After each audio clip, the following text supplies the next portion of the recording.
नमस्कार। RJD classes YouTube channel पर आप सभी का स्वागत है भाई।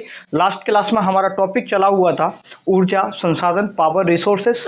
उसी को हम आगे बढ़ाएंगे। वेरी मोस्ट इंपॉर्टेंट क्लास है। हर एग्जाम में एक क्वेश्चन आपको देखने को मिलेगा, तो बड़े ध्यानपूर्वक चीज़ों को सुनते हुए समझते जाएंगे, प्रॉपर नोट्स भी तैयार करते जाएंगे, जिससे कि बाद में आपको आसानी हो। जिनको रिवीजन, देखो सबसे बड़ी चीज़ है रिवीजन। जब तक आप चीज़ों को रिवीजन नहीं करोगे तो याद कैसे रह पाएंगी। ठीक है, तो रिवीजन भी करें, प्रॉपर नोट्स बनाते जाएं।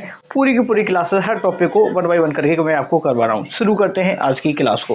तो लास्ट क्लास में हमने शुरू किया था ऊर्जा संसाधन। थोड़ा सा रिवीजन कर लेते हैं। नए जुड़े हो तो चैनल को अभी सब्सक्राइब कर लीजिएगा, प्ले लिस्ट में जाकर सभी क्लासेस को देखें। ठीक है, बिल्कुल टाइम वेस्ट नहीं करें। अब थोड़ा सा रिवीजन समझ लो। लास्ट क्लास हमने शुरू किया था परंपरागत और गैर परंपरागत ऊर्जा स्रोत। तो परंपरागत ऊर्जा स्रोत कौन से होते हैं? जो कि प्रदूषणकारी होते हैं, सीमित संसाधन है।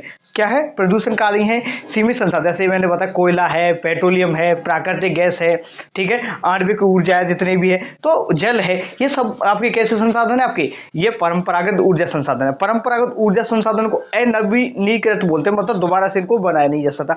इसको वैकल्पिक ऊर्जा संसाधन ही बोलते हैं, जो मैंने इन डिटेल में कल की क्लास में समझा दिया था। एक होता है गैर परंपरागत ऊर्जा संसाधन। गैर परंपरागत ऊर्जा संसाधन ये सतत होते हैं, ये प्रदूषण से मुक्त होते हैं, इनका कोई प्रदूषण नहीं होता है। इनके बारे में आज डिटेल में पढ़ेंगे हम। किसको? गैर परंपरागत ऊर्जा संसाधनों को इन डिटेल में समझेंगे अच्छे तरीके से। ठीक है भाई, चलो। कोयला मैंने पढ़ा दिया था, तो अगर आप लोगों के लिए क्वेश्चन है, अगर आपने कल की क्लास देखा है तो सबसे बताएंगे कि कोयला की सबसे बड़ी खान कौन सी है। क्या कोयला की सबसे बड़ी खान राजस्थान में कौन सी है? और बताना है आपको राजस्थान में सर्वश्रेष्ठ, क्या राजस्थान में लिग्नाइट किस्म का जो सर्वश्रेष्ठ कोयला है वो किस खदान से निकाला जाता है, ये आपको बताना है। ठीक है, चलो अब आगे की क्लास को अब बढ़ाते हैं। सभी चीजें आपको बेहतरीन तरीके से समझ आएगी। तो हमने क्या क्या पढ़ लिया था? देखो, परंपरागत ऊर्जा स्रोत में, परंपरागत में हमने किसको पढ़ लिया था भाई? देखो, एक तो हमने पढ़ लिया था कोयला को पढ़ लिया था। ठीक है, कोयला के बारे में डिटेल में पढ़ लिया था। इसके बाद में हमने कोयला और पेट्रोलियम को भी पढ़ लिया था। कोयला, पेट्रोलियम पढ़ लिया था, और प्राकृतिक गैस। क्या पढ़ लिया था? प्राकृतिक गैस। ये चीजें हमने पढ़ ली थी, और लास्ट क्लास में ये टॉपिक लास्ट में ये कंप्लीट किया था मैंने, प्राकृतिक गैस। ठीक है भाई, प्राकृतिक गैस। तो मैंने सबसे कोयला में, देखो पेट्रोलियम में क्या बताएंगे आप लोग, क्वेश्चन बताएंगे कि सबसे पहला जो खनिज तेल कुआं खोजा गया था वो कहां पर खोजा गया? तनोट, बीकानेर, तनोट जैसलमेर वो खोजा गया था, आपको पता है। 29 अगस्त 2009 में क्या ये जो मंगला कुआं है, मंगला कुएं से क्या किया गया था भाई? तेल का उत्पादन प्रारंभ किया गया था। ये सब चीजें आपको डिटेल में समझा दी है। अब जो मैंने ये गैस के जो संसाधन है, ठीक है, जो परंपरागत जो गैस के संसाधन है, इनके बारे में बता दिया था, लेकिन इसमें थोड़ा सा इसी को बढ़ाएंगे। अब गैस चल रहा था हमारा, प्राकृतिक गैस टॉपिक था हमारा, उसी में कौन सा टॉपिक था? प्राकृतिक गैस। लिखेंगे प्राकृतिक गैस। प्राकृतिक गैस में हम आगे अब बढ़ाएंगे क्या? प्राकृतिक गैस से जो ऊर्जा बनाई जा रही, जो विद्युत ऊर्जा बनाई जा रही है ना, उसके संयंत्रों के बारे में पढ़ेंगे। किसके बारे में पढ़ेंगे? मैंने बता दिया कहां कहां से जो प्राकृतिक गैस निकाली जाती है, सब मैंने लास्ट क्लास में बता दिया था। ठीक है, रामगढ़, आप लोगों को रामगढ़ बता दिया था, बागेवाला बता दिया था, मनोहर टिब्बा बता दिया था, सब चीजें बता, जैसलमेर बेसिन, बीकानेर बेसिन और बाड़मेर सांचौर बेसिन डिटेल में बता दिया, जाकर के देखिएगा। चलो अब बात करते हैं प्राकृतिक गैस के जो संयंत्र हैं, जो प्लांट्स हैं, जहां से विद्युत का उत्पादन किया जा रहा है, वो कौन कौन से हैं? तो सबसे पहले लिखेंगे, सबसे पहली जो राजस्थान की गैस परियोजना है, सबसे पहली राजस्थान की गैस परियोजना का नाम है रामगढ़। कौन सी है भाई? रामगढ़। कौन सी है भाई? ये है रामगढ़। रामगढ़ गैस विद्युत परियोजना। गैस विद्युत परियोजना, विद्युत परियोजना। ठीक है, ध्यान रखेंगे। तो रामगढ़ गैस विद्युत परियोजना, इसके बारे में हम डिटेल में पढ़ते हैं। तो रामगढ़ गैस विद्युत जो परियोजना है, ये राजस्थान की प्रथम परियोजना है। कौन सी है? राजस्थान की पहली गैस विद्युत परियोजना। गैस विद्युत परियोजना। ठीक है भाई, ये बहुत बार पूछा गया है कि रामगढ़ गैस विद्युत परियोजना, ठीक है, कहां पर है ये बताना आपको, ये बताएंगे आप। ये है जैसलमेर में। कहां पर है? लिखेंगे जैसलमेर। सिर्फ नाम लिखा देता हूँ, ज़्यादा बताऊंगा तो डिटेल में जाऊंगा तो फिर आप लोग यहाँ से कितनी इकाइयाँ हैं, उत्पादन कितना होता है, तो उसमें आप थोड़ा सा भटक जाएंगे। तो बस इतना याद रखो, रामगढ़ गैस विद्युत परियोजना कहाँ पर है? जैसलमेर में है, राजस्थान की पहली विद्युत परियोजना है। एक है भारत की अंता परियोजना, यहीं पर लिखा देता हूँ या कोष्टक में यहाँ लिखेंगे, भारत की पहली गैस विद्युत परियोजना की बात करें, गैस विद्युत परियोजना, उसका नाम क्या है भाई? तो आपको ध्यान रखना है, अंता परियोजना। अंता परियोजना, अंता परियोजना कहाँ है? ये आपकी 12 में है भाई, 12 में है। लेकिन ध्यान रखेंगे ये हमारे केवल राजस्थान की नहीं है, बल्कि ये है हमारे उसका जो राजस्थान और मध्य प्रदेश दोनों राज्यों की संयुक्त परियोजना है। किस की? राजस्थान मध्य प्रदेश की है अंता जो परियोजना है, गैस विद्युत परियोजना है, ये भारत की पहली है। और रामगढ़ गैस विद्युत परियोजना ये राजस्थान की प्रथम गैस विद्युत परियोजना। समझ आया? चलो आगे बढ़ते हैं। दूसरे नंबर की बात करें तो आप धौलपुर वाली को लिख लो, Dholpur combined, Dholpur combined cycle gas विद्युत परियोजना की बात करें तो ये कहाँ पर? ये धौलपुर में ही, इसका नाम भी आप ध्यान रख लो, ठीक है। तीसरे नंबर पर ध्यान रखें तो आप छबड़ा का ध्यान रख लो। अब ज़्यादा आगे नहीं लिखाऊंगा, बस इतना आप लिख लो, समझ जाना आगे। छबड़ा कहाँ है भाई? ये आपकी 12 में है भाई, छबड़ा हो गई। नेक्स्ट है आपकी झालावाड़ भी है, झालावाड़ एक, ठीक है। झालावाड़ में एक केशवरायपाटन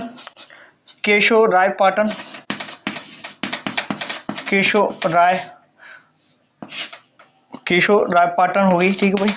केशवरायपाटन कहाँ है सर? बूंदी में। बस ध्यान रखना है कौन सी जगह पर है।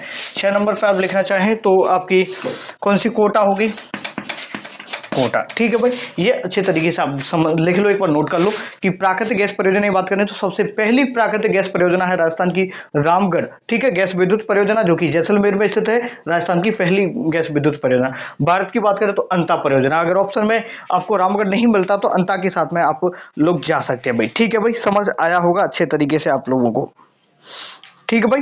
चलो बड़े, यहां से जो ऊर्जा की बात करें तो लगभग 273 मेगावाट का जो विद्युत का उत्पादन किया जाता है। और इसकी डेट का ध्यान रखें तो 1998 ध्यान रख सकते हैं, 1998 आप ध्यान रख सकते हैं। कब ये शुरू की गई थी? तो 1998 में, 1998 में इसको शुरू किया गया था। ये आपको अच्छे तरीके से समझ आया होगा, ठीक है भाई, मेरे ख्याल से, ठीक है भाई। इसमें ये झालावाड़ नहीं है, ठीक है, ये झालावाड़ नहीं है, थोड़ा सा उसको करेक्शन करेंगे। ये जो झालावाड़ वाली है ना, ये नहीं है। एक बार ये झालावाड़ तो मैंने वो उसमें बताई थी, आप लोग किसमें बताई थी? 3, 4 और 5, ठीक है। तो ये रहा, ठीक है। झालावाड़ मैंने किसमें बताई थी? मैंने जब तापीय विद्युत ऊर्जा बताई थी ना, तो तापीय विद्युत ऊर्जा संयंत्र बताए थे कि नहीं बताए थे, तो वहां पर मैंने क्रिटिकल जोन में बताया था झालावाड़। समझ आया? क्रिटिकल जोन वाली जो विद्युत परियोजना है, तापीय विद्युत परियोजना है जो कि झालावाड़ में है, वो अलग है, ठीक है भाई। इसको यहाँ तक उतार लो, अब चीजों को आगे बढ़ाते हैं। उतार लिया होगा, एक बार देख लो अच्छे तरीके से।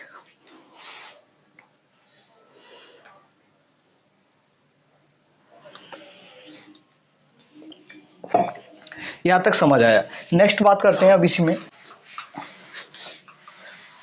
एक, आप ये नेफ्ता आधारित, अगर आपसे इंडिविजुअल पूछ लेगा कि नेफ्ता आधारित, नेफ्ता या तरल ईंधन आधारित, क्या पूछेगा? नेफ्ता या तरल ईंधन आधारित गैस परियोजना कौन सी है? क्या पूछेगा? नेफ्ता आधारित कोई, अगर इस तरीके से मिलेगा आपको, नेफ्ता या तरल ईंधन आधारित, नेफ्ता आधारित तरल ईंधन आधारित जो परियोजना की पूछे तो कौन सी है? 2 हैं आपको। एक तो अपनी धौलपुर वाली है, ठीक है, धौलपुर कंबाइंड, ठीक है भाई, और दूसरी आपकी केशवरायपाटन।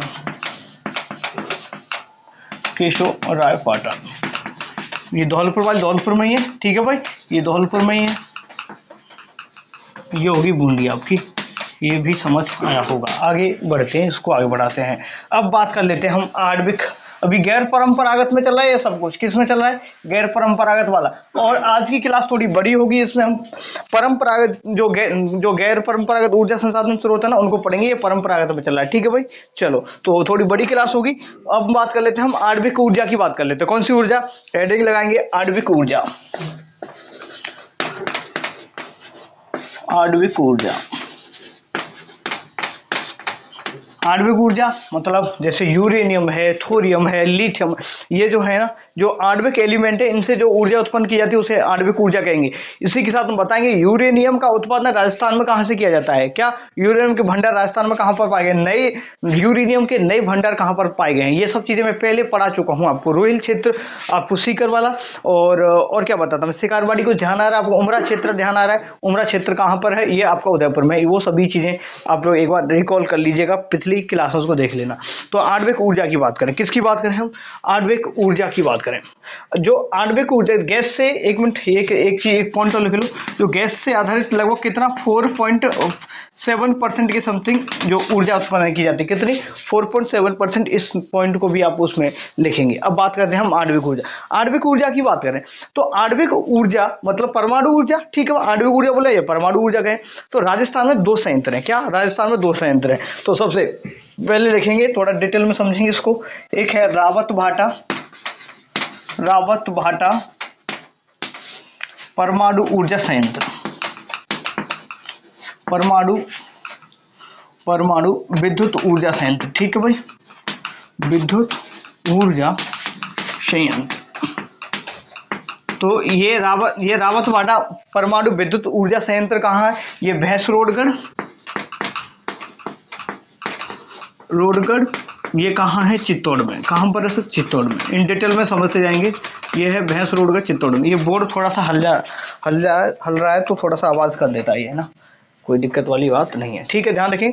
तो रावत भाटा परमाणु विद्युत ऊर्जा संयंत्र कहाँ पर है, ये आपका भैंसरोडगढ़। इंडिविजुअल जगह के नाम बता रहा हूँ क्योंकि ये चित्तौड़गढ़ सभी को पता है, ठीक है। तो ये ध्यान रखेंगे आपका कहाँ है, भैंसरोडगढ़ में, ये आपको ध्यान रखना। नेक्स्ट हम बात करें जो रावत भाटा परमाणु ऊर्जा संयंत्र, थोड़ा सा इन डिटेल में पढ़ेंगे इसको। रावत भाटा परमाणु ऊर्जा संयंत्र, इसकी स्थापना की गई तो 1965 में। स्थापना की बात करें, देखो यहीं पर लिखा देता हूँ, स्थापना की बात करें, लिखेंगे स्थापना कब हुई सर, 1965 में। कनाडा के सहयोग से, लिखेंगे कनाडा के सहयोग से की गई सर। किसके सहयोग से की गई, कनाडा के सहयोग से इसकी जो रावत भाटा परमाणु विद्युत ऊर्जा संयंत्र की स्थापना की गई थी।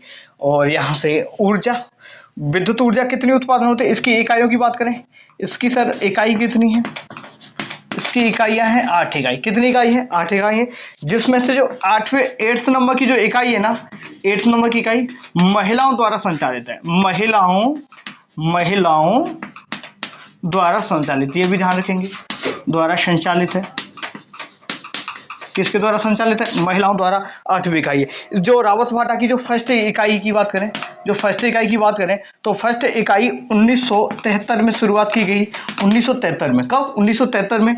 यहाँ से 100 मेगावाट का विद्युत उत्पादन किया जा रहा है, ठीक है भाई। बस फर्स्ट और सेकंड ध्यान रख लो, सबको याद मत रखो बस। और सेकंड की बात करें 1981 में प्रारंभ की गई, यहाँ से 200 मेगावाट विद्युत उत्पादन किया जा रहा है। कितना, 200 मेगावाट विद्युत उत्पादन।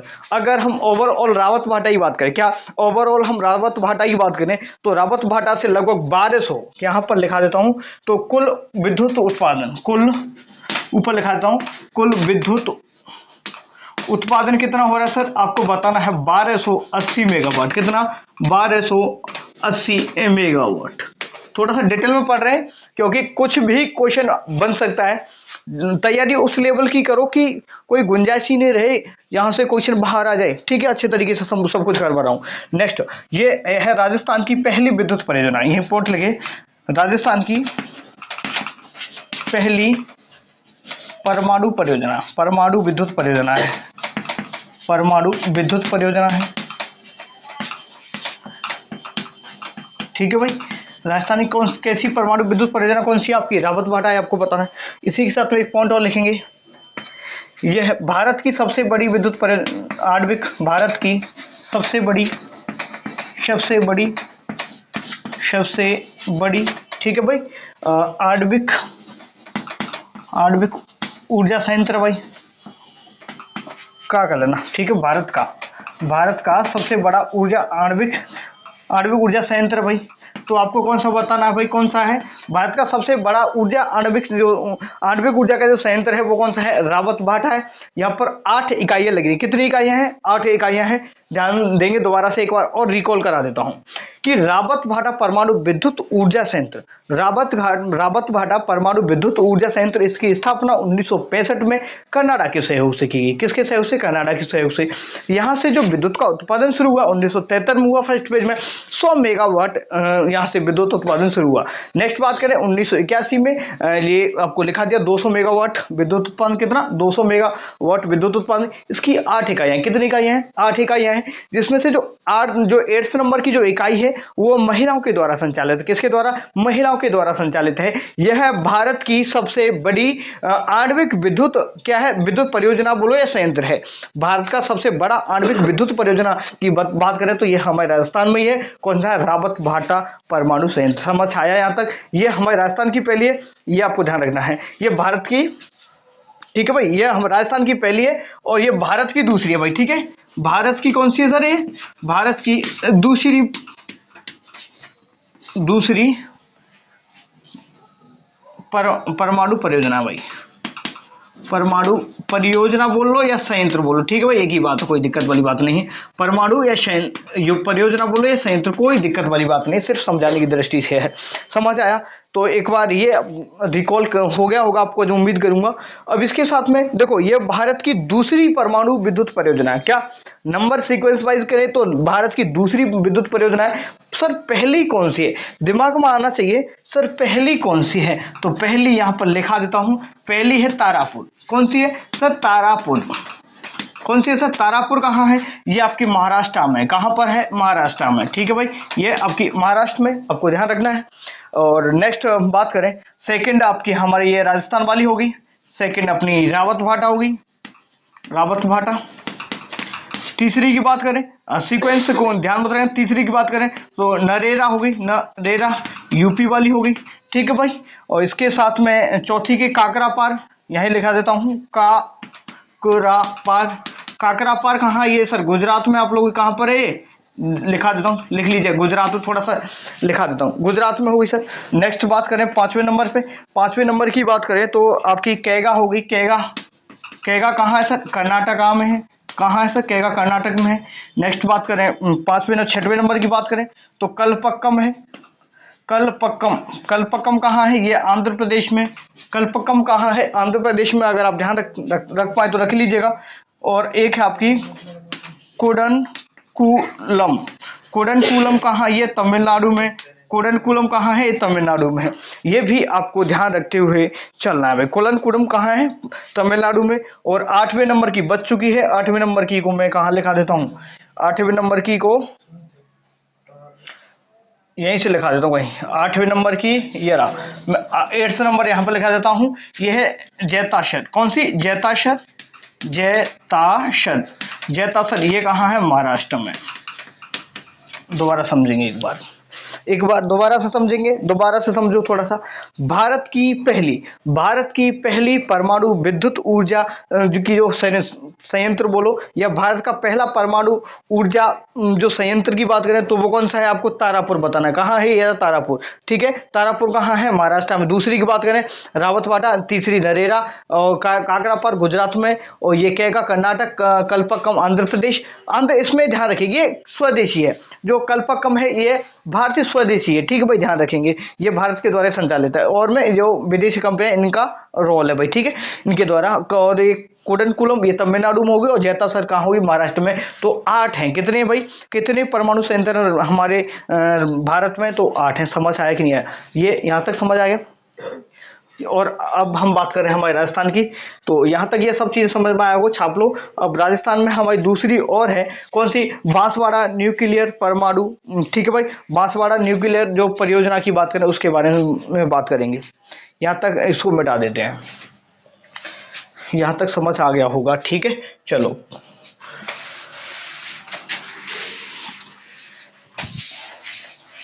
दूसरी की बात करें, ये पूरे भारत के बारे में मैंने खोल के बता दिया सब कुछ आपको अच्छे तरीके से, ठीक है। अब कोई क्वेश्चन यहाँ से बाहर नहीं जाना चाहिए। पहली परमाणु भट्टी कौन सी है? पहली परमाणु भट्टी बताएंगे, पहला भारत की पहली परमाणु भट्टी का नाम बताएंगे अप्सरा। और आप लोगों के लिए टास्क ये है कि अप्सरा कहाँ पर स्थित है। अप्सरा जो परमाणु भट्टी है वो पहली है भारत की, वो कहाँ पर है ये आप खोज करके बताएंगे, ठीक है। चलो आगे बढ़ते हैं। हमारे राजस्थान में दूसरी है बांसवाड़ा, बांसवाड़ा, बांसवाड़ा न्यूक्लियर संयंत्र। बांसवाड़ा न्यूक्लियर संयंत्र की बात करें या परियोजना की बात करें, ठीक है। बांसवाड़ा परियोजना की बात करें, ये बांसवाड़ा में ही है, ये निर्माणाधीन है। यहाँ पर दो यूनिट लगाई जाएंगी। कितनी यूनिट लगाई जाएंगी? ये निर्माणाधीन है, मतलब अभी कार्य चल रहा, 2 यूनिट लगाई जाएंगी। प्रत्येक यूनिट की वैल्यू होगी 700 मेगावाट, लगभग ये 1400 मेगावाट विद्युत का उत्पादन किया जाएगा। यहाँ से कितना? 1400 मेगावाट विद्युत का उत्पादन किया जाएगा। कहाँ से? आपके ये बांसवाड़ा से। ये निर्माणाधीन है, निर्माणाधीन है, ये आपको ध्यान रखना। निर्माणाधीन मतलब अभी ये कार्य जारी है, अभी कंटिन्यूस में है। समझ आया? ये आपकी आणविक ऊर्जा समस्या में अच्छे तरीके से आ गई। नेक्स्ट बात करें, और क्या बताया था इसमें? सब कुछ हो गया ना। हाँ, आणविक ऊर्जा का परसेंट बताओ। आणविक ऊर्जा की हिस्सेदारी कितनी है हमारे राजस्थान में ऊर्जा की? ऊर्जा में राजस्थान में इसकी जो प्रतिशत की बात करें तो आपको बताना है लगभग 3.37%, ठीक है, या 3%, लगभग 3% ही आप ध्यान रखना चाहो, 3% या 3.7% आप ध्यान रख पाए तो रख लेना। ये ऊर्जा में इसकी हिस्सेदारी, राजस्थान में जितनी टोटल ऊर्जा है उसका 3.7% आपकी आणविक ऊर्जा का हिस्सा है। ये आपको समझ में आया होगा, ठीक है। और अरे हाँ, ये कंप्लीट हो गई आपकी परंपरागत। मेरे ख्याल से जल विद्युत परियोजना रह गया, मेरे ख्याल से जल विद्युत और रह गया आपका। जल विद्युत की बात कर लेते थोड़ा सा। जल विद्युत परियोजना, जल विद्युत की बात कर लेते हैं हम। जल विद्युत ऊर्जा की और बात कर लेते हैं, थोड़ा जल्दी जल्दी कर लेते हैं इसको, जल विद्युत ऊर्जा को। क्योंकि देखो जल विद्युत ऊर्जा जब मैंने परियोजनाएं आपको पढ़ाई थी, क्या सिंचाई परियोजनाएं पढ़ाई थी, उस सिंचाई परियोजनाओं से पहले मैंने आपको पूरे बांध पढ़ाए थे नहीं पढ़ाए थे? उस टाइम पे मैंने सब कुछ बता दिया था कि कितनी एनर्जी किस संयंत्र से निकाली जा रही है या उत्पन्न की जा रही है। ये सब चीजें मैंने पहले बता दी थी आपको। बड़े आगे देखो, अब सबसे पहले जल विद्युत परियोजना से हमारे राजस्थान को कितने प्रतिशत ऊर्जा प्राप्त होती है? तो आपको बताना 10.12%, ठीक है भाई। कितने परसेंट इसका योगदान है? जो जल विद्युत ऊर्जा का राजस्थान में ऊर्जा में कितना योगदान है तो आपको बताना है 10.12% है। ये आपको ध्यान रखना है। ज्यादा मैं डेटा नहीं लिखाऊंगा, अदरवाइज आप इधर उधर घूम जाओगे दिमाग में, ठीक है। तो कुछ परियोजनाओं के डायरेक्ट मैं नाम लिखा देता हूं, आपको ध्यान रख लेना है। तो कौन कौन सी है जल विद्युत में? एक तो भाखड़ा नागल मैंने बताई थी आपको, भाखड़ा नागल, याद है कि नहीं यार? भाखड़ा नागल, ठीक है भाई। दूसरी कौन सी बताई थी मैंने? एक व्यास बताई थी, व्यास विद्युत परियोजना, आगे लिख लीजिएगा। और ये मैंने पहले डिटेल में बता दी थी आपको। और मैं बात करूं, राहु नहीं बताई थी, राहु विद्युत, ये परियोजना जरूर नहीं बताती है। राहु कहाँ पर है? ये है आपकी करौली में। राहु कहाँ पर है? ये करौली में है। और ये मध्य प्रदेश, एमपी और राजस्थान की ये संयुक्त परियोजना है। किसकी है? मध्य प्रदेश और राजस्थान की संयुक्त परियोजना है। इसकी भाखड़ा नागल, इनके बारे में मैंने पहले इन डिटेल में आपको चीजें समझा दी थी, आपको याद आ रहा होगा मेरे ख्याल से, ठीक है। आ रहा कि नहीं आ रहा भाई? ये इससे लगभग 1493 मेगावाट विद्युत उत्पादन होता है कुल। और राजस्थान की हिस्सेदारी की बात करें, राजस्थान की हिस्सेदारी कितनी है? हिस्सेदारी कितनी बताई थी मैंने आपको? तो हिस्सेदारी बताना आपको 15.22%, 15.22% इसमें राजस्थान की हिस्सेदारी है। तो राजस्थान के हिस्सा की बात करें तो 227 मेगावाट, कितना? 227 मेगावाट, ये इसमें आपका राजस्थान में स्थान है, ये आपको ध्यान रखना है, ठीक है भाई। चलो, और ये आपकी ये है, ये 422 मेगावाट, ये है आपकी व्यास से 422 मेगावाट उत्पादन होती है व्यास में। जहाँ पे दो बांध भी बताए थे, एक तो पोंग बांध डैम बताया था मैंने, पोंग बांध, एक पंडोह बांध भी बताया था, आपको याद होगा। कौन सा? पंडोह को देहर बांध भी मिलेगा, देहर बांध। तो यहाँ से जो पोंग बांध है, क्या जो पोंग है ना, 59% तक राजस्थान की हिस्सेदारी है, इसमें से 20% राजस्थान की हिस्सेदारी, ये आपको ध्यान रखना है। ये पहले बता दिया था। करौली हो गया, राऊघाट हो गया, नेक्स्ट बताया था मैं चंबल की बात करें, चंबल, ठीक है। चौथे बताइए माही, चंबल, माही, ये मैंने बताई थी। चंबल पर कौन कौन से बांध बने हुए हैं? गांधी सागर बांध, राणा प्रताप सागर बांध, ये बताए थे कि नहीं बताए थे आपको? जवाहर सागर बांध, कोटा बांध, कोटा बैराज भी मैंने आपको बताया था, ये सब चीजें। माही नदी की बात करें, ठीक है भाई, तो ये राजस्थान मध्य प्रदेश, राजस्थान मध्य प्रदेश की है। ये किसकी हो गई? ये राजस्थान और गुजरात, ठीक है भाई, राजस्थान और गुजरात की संयुक्त परियोजना है। ये यहाँ तक लिख लो एक बार यहाँ पर। अब मैं इंपॉर्टेंट बताता हूँ जो केवल यहाँ से राजस्थान की, क्या जो राजस्थान की है ना, तो देखो सबसे पहले लिखेंगे आई एक है आपकी, कौन सी है? जाखम। जाखम से पहले अनाज लिख लो, अनाज जल विद्युत परियोजना। अनाज जल विद्युत परियोजना कहाँ है? ये आपकी कहाँ है भाई? ये बांसवाड़ा में है। कहाँ पर है? बांसवाड़ा में, ठीक है भाई। और ये 100% जो इसका जो इलेक्ट्रिसिटी उत्पादन है, विद्युत उत्पादन है, वो राजस्थान को ही यहाँ से पूरा का पूरा मिलता है। यहाँ से 140 मेगावाट का उत्पादन होता है। कितना? 140 मेगावाट विद्युत का उत्पादन होता है। दूसरी है जाखम, जाखम, ठीक है भाई। तो जाखम की बात करें तो कौन सी है जाखम? ये प्रतापगढ़ वाली, प्रतापगढ़। यहाँ से इतना डिटेल में आपसे क्वेश्चन आया नहीं यहाँ से, इसलिए ज़्यादा नहीं पढ़ रहा हूँ। तो ये प्रतापगढ़ में जाखम में होगी, प्रतापगढ़। और यहाँ से टोटल उत्पादन कितना होता है? लगभग 5.5 मेगावाट। इतना ही है कि एक बार नोट चेक कर लेता हूँ। ये 5.5 मेगावाट है, ये बिल्कुल सही है, कोई दिक्कत वाली बात नहीं है भाई, ठीक है। तो ये विद्युत परियोजना है। बाकी के जैसे होने छोटी छोटी परियोजना और भी, जैसे बीसलपुर है, और जो इंदिरा गांधी नहर है ना, जो इंदिरा गांधी नहर की जैसे पुंगल शाखा है, अनूपगढ़ शाखा है, सूरतगढ़ शाखा है, उन शाखाओं से भी क्या पुंगल शाखा है, अनूपगढ़ शाखा है, ठीक है, बेसलपुर शाखा है, चारणवाला शाखा है, इन सभी शाखाओं से भी विद्युत का उत्पादन किया जाता है। ये आपको पहले मैंने बता चुका हूं। तो इस तरीके से क्वेश्चन आएगा तो आप अच्छी तरीके से डील कर लेंगे किसमें? जल विद्युत में, ठीक है भाई।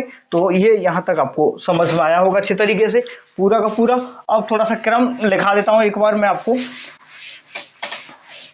ये क्रम वाला क्वेश्चन भी पूछ लिया जाता है, इसको लेकर समझ लो कौन सी क्वेश्चन क्या है।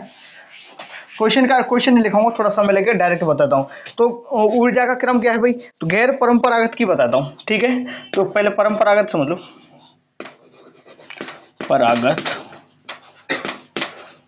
परंपरागत ऊर्जा की बात करें तो भाई कैसे कैसे देखो, सबसे ज्यादा किसकी है? मैंने क्या बताया था?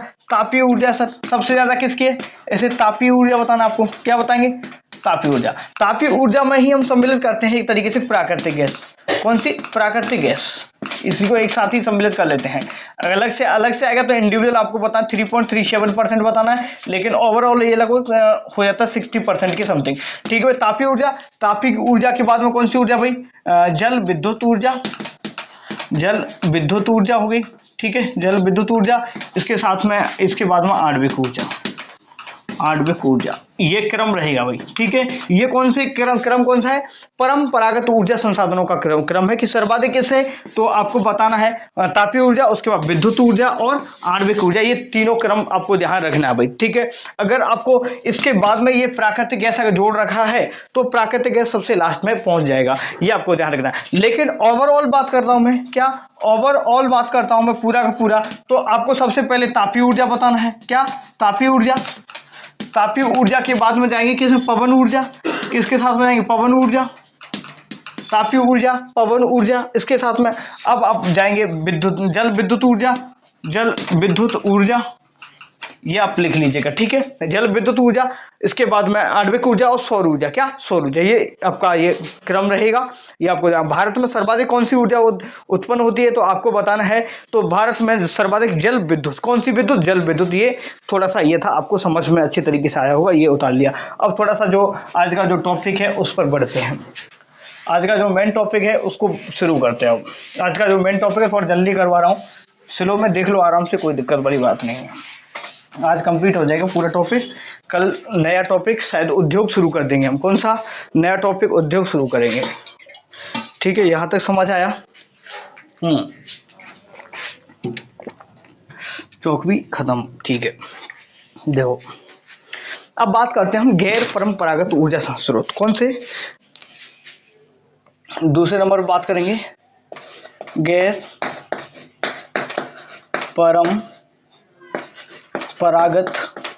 राइटिंग वाइटिंग पर ध्यान मत देना, आप लोग लिख लेना अपने हिसाब से, ठीक है। गैर परंपरागत ऊर्जा स्रोत, गैर परंपरागत ऊर्जा स्रोत की बात करें डिटेल में समझेंगे इसके बारे में, डिटेल में जाएंगे अच्छे तरीके से, ठीक है। तो गैर परंपरागत जो ऊर्जा स्रोत है इनको क्या बोलते हैं?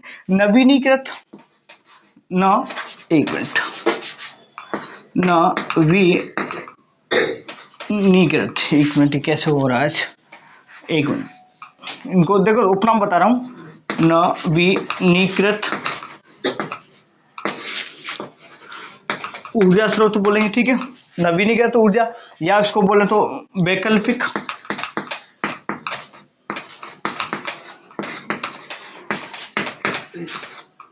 ऊर्जा संसाधन बोलेंगे, ठीक है भाई, वैकल्पिक ऊर्जा संसाधन, ये आपको ध्यान रखना है, ठीक है भाई। अब ये इनको दोबारा से प्राप्त किया जा सकता है जैसे, और डायरेक्ट बात है, एक तो पूछ लेता है गैर परंपरागत कौन सा, परंपरागत कौन सा है, तो गैर परंपरागत हम बात करें तो इसको बोलेंगे क्या, उदाहरण की बात करें तो इसमें कौन कौन से आते हैं, पहले यहीं पर दोबारा से लिखा देता हूँ, जैसे आपके सौर ऊर्जा मुख्य रूप से, सौर ऊर्जा के साथ में है आपकी पवन ऊर्जा, जानते हो ना सौर ऊर्जा पवन ऊर्जा, थोड़ा समझ लो, समझेंगे थोड़ा सा सौर ऊर्जा के बारे में। सूर्य भगवान से जो किरणें आ रही हैं, जो विकिरण के रूप में आ रही है, सोलर प्लेट लगा देंगे, उनसे ऊर्जा उत्पन्न कर लेंगे तो सौर ऊर्जा होगी।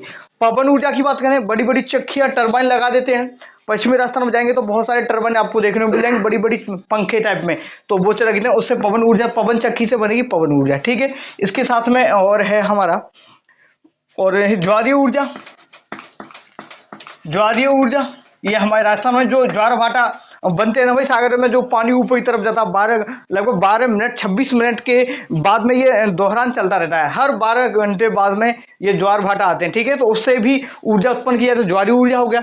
इसके साथ हम बात करें तो हो गया आपका बायोगैस, ये हो गया बायोगैस। बायोगैस किसे कहते हैं भाई? बायोगैस कहते हैं गोबर, क्या, भैंस गाय का गोबर लेंगे, गोबर ये हमने बनाई थी छोटे से जब हमने, तो क्या गिलास में गोबर लेंगे, गोबर में क्या लगा देंगे भाई, कुछ रोड वगैरह से डाल देते हैं, फिर उससे लट्टू जल जाता है, ठीक है। तो ये घरेलू उपयोग के लिए बायोगैस भी ठीक है। और एक है बायोमास, क्या है बायोमास? बायोमास किसे कहेंगे? बायोमास ऊर्जा किसे कहेंगे भाई? बायोमास कहते हैं जो घरेलू अपशिष्ट है हमारे, ठीक है भाई। और जैसे कृषि अपशिष्ट की बात करें, जैसे सरसों की तूड़ी होती है, और गेहूं के जो डंठल वगैरह की बात करें, या फिर हम बात करें और क्या, गेहूं, सरसों, और जो चावल का जो क्या बोलते हैं भूसा, ठीक है, या भूसी बोले, चावल की जो भूसी वगैरह होती है ना, उससे ये सब चीजें उत्पन्न होती है, कौन सी आपकी, ये बायोमास गैस, ठीक है। बायोमास गैस कहें तो जैसे कृषि अपशिष्ट और शहरी अपशिष्ट से प्राप्त करते हैं। थोड़ा और डिटेल में बताऊंगा अभी आगे जाके, थोड़ा समझ लो बस, ठीक है। बायोमास हो गया, ज्वारीय हो गया, एक होगी भूतापीय ऊर्जा, भूतापीय ऊर्जा ऑलमोस्ट यही इतने ही है, ठीक है भाई। ये है आपके कौन से गैर परंपरागत ऊर्जा स्रोत, कौन कौन से? सौर ऊर्जा, पवन ऊर्जा, ज्वारीय ऊर्जा, बायोगैस, बायोमास ऊर्जा, सब ऊर्जा लिख लेना आप लोग आगे, ठीक है। बायोमास ऊर्जा, भूतापीय ऊर्जा, ये है आपके गैर परंपरागत ऊर्जा स्रोत, ठीक है भाई, नवीनीकृत, ठीक है भाई। नेक्स्ट हम बात करें, अब जो गैर परंपरागत ऊर्जा स्रोत हैं सर, इनको बढ़ावा कौन देता है? इनके विकास के लिए राजस्थान में कोई संस्था काम करती है क्या? बिल्कुल, ये क्वेश्चन भी दिमाग में उठना चाहिए कि जो गैर परंपरागत ऊर्जा स्रोत है सर, इनको बढ़ाना चाहिए हमें, क्योंकि देखो इनसे प्रदूषण हो नहीं रहा है, सतत है, ये खत्म होने वाले हैं नहीं, तो सर इनका तो उपयोग हमें ज्यादा से ज्यादा करना चाहिए, बिल्कुल करना चाहिए। तो इनके लिए कुछ संस्थाएं रहे राजस्थान में। अक्षय ऊर्जा निगम, कौन सा वो निगम है? अक्षय ऊर्जा निगम, 2000 अगस्त 2000 में इसका स्थापना की गई है, निर्माण किया गया। तो इनके विकास के लिए जो संस्था कार्य करती है उसका नाम है अक्षय ऊर्जा निगम। क्या यहां पर लिखेंगे, इसके विकास के लिए कार्य कौन सी संस्था करती है? इसके विकास के लिए संस्था का नाम ध्यान रखेंगे, अक्षय ऊर्जा निगम, ठीक है। अक्षय ऊर्जा निगम की बात करें, अक्षय ऊर्जा निगम को क्या बोलते हैं? अक्षय ऊर्जा निगम को राजस्थान नवीनीकृत ऊर्जा निगम भी बोल देते हैं इसको, राजस्थान, ठीक है भाई। क्या बोलेंगे इसको? अक्षय ऊर्जा निगम या राजस्थान नवीनीकृत ऊर्जा निगम के द्वारा इसका रखरखाव किया जाता है या फिर विकास दिया जाता है। जो गैर परंपरागत ऊर्जा संसाधनों को विकास के लिए कौन सी संस्था काम करती है? तो अक्षय ऊर्जा निगम। सर इसकी स्थापना की बात करें तो स्थापना देख लो, यहाँ ऊपर लिखा देता हूँ। स्थापना की बात करें तो लगभग अगस्त 2000 में हुई थी, अगस्त 2000 में। लेकिन जो ये रूप है ना राजस्थान नवीनीकृत ऊर्जा, ये डायरेक्ट नहीं बना, इसका निर्माण 2 चरणों में हुआ मुख्य रूप से। तो पहले चरण में निर्माण हुआ रेडा का, किसका, रेडा का निर्माण हो गया 1995 में। कब, 1995 में। और दूसरी संस्था है आपकी आरपीसीएल, कौन सी, आरपीसीएल, 1995 में इसकी स्थापना कर दी गई, 1995 में, ठीक है। राजस्थान पावर कॉर्पोरेशन लिमिटेड, ठीक है भाई, ये होगी राजस्थान एनर्जी डेवलपमेंट एजेंसी, ठीक है भाई, ये ध्यान रखना है, ये संस्थाएं आप लोगों की। तो इनके द्वारा ये काम किया गया शुरू, यहां तक आगे समझ में। चलो आगे बढ़ते हैं सर। गैर परंपरागत जो ऊर्जा संसाधन है, ठीक है सर, इनकी सौर ऊर्जा नीति की बात करें, सौर ऊर्जा के बारे में पढ़ेंगे डिटेल में। पहले यहां तक समझ में आया होगा एक तरीके से, कुछ देख लेता हूं, अगर इसमें कुछ रहा हो तो थोड़ा सा फिर टॉपिक को हम बढ़ाते हैं आगे,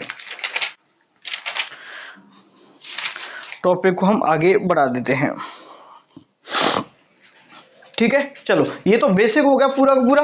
अब हम इसको थोड़ा सा हम आगे लेके चलते हैं, और सबसे पहले हम शुरू करेंगे कौन से, सौर ऊर्जा से शुरू करेंगे। किससे शुरू करेंगे, सौर ऊर्जा से हम शुरू कर देते हैं भाई। हाँ, ये सौर ऊर्जा से शुरू करते हैं, ठीक है। चलो यहाँ तक समझ आ गया ना पूरा का पूरा। एक बार दोबारा और समझे तो समझ लो, एक बार और समझ लो। देखो मैंने क्या बताया, गैर परंपरागत ऊर्जा संसाधन या स्रोत की बात करें, इन्हें दोबारा से हम प्राप्त कर सकते हैं क्या, इन्हें हम दोबारा से प्राप्त कर सकते हैं, बिल्कुल सर, ठीक है। इनमें देखो मुख्य रूप से सौर ऊर्जा है, पवन ऊर्जा है, ज्वारीय ऊर्जा है, बायोमास ऊर्जा है, बायोगैस ऊर्जा है, भूतापीय ऊर्जा है, इन सभी को सम्मिलित किया जाता है। यहाँ ध्यान रखना है, इनके विकास के लिए, रखरखाव के लिए जिम्मेदार जो कमेटी है, बॉडी का बात नाम क्या है, अक्षय ऊर्जा निगम या राजस्थान नवीनीकृत ऊर्जा निगम की बात करेंगे। 2000 में, 200 है ये, 2000 में स्टेब्लिश की गई, ठीक है, समझ में।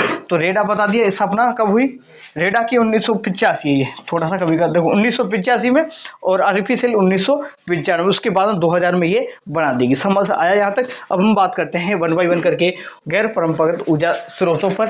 अब हम बात करें सौर ऊर्जा की, बात कर ले। सबसे पहले हम बात करें सौर ऊर्जा,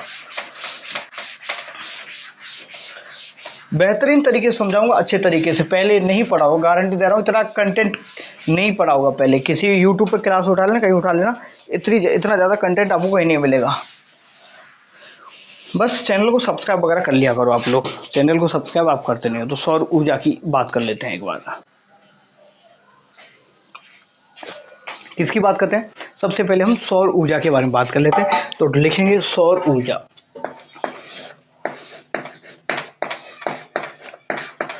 सौर ऊर्जा की बात करें हम, देखिएगा सूर्य भगवान से जो किरणें आती हैं सौर बंडल के रूप में आती है, ठीक है भाई। किसके रूप में, प्रकाश बंडल के रूप में आती है, आप लोगों को पता है, प्रकाश विकिरण के रूप में आता है धरती पर। अब हम धरती पे क्या करते हैं, इस तरह की प्लेट लगा देते हैं, क्या लगाते हैं, प्लेट लगा देते हैं सर। इन प्लेटों में एक किसकी बनी होती है, सिलिकॉन, ये किसकी बनी होती है भाई, सिलिकॉन पदार्थ का यूज किया जाता है इसमें, सिलिकॉन जर्मेनियम का। यहाँ से जो सौर ऊर्जा है, सौर ऊर्जा को परिवर्तित किया जाता है विद्युत ऊर्जा में, ठीक है भाई। किसमें, विद्युत ऊर्जा में। यहाँ फोटोवोल्टिक सेल लगे होते हैं, इसमें सेलों की बात करें तो फोटोवोल्टिक सेल।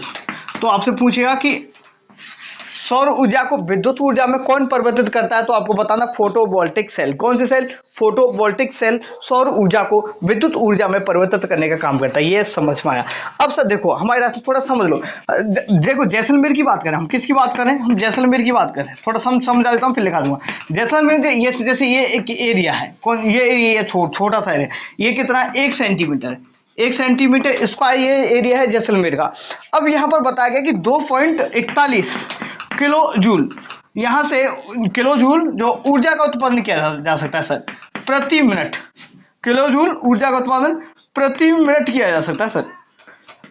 अब देखो 1 मिनट में 1 सेंटीमीटर स्क्वायर क्षेत्र से अगर 2.41 किलो जूल ऊर्जा उत्पन्न हो रही है भाई, ये तो बहुत बड़ी चीज है।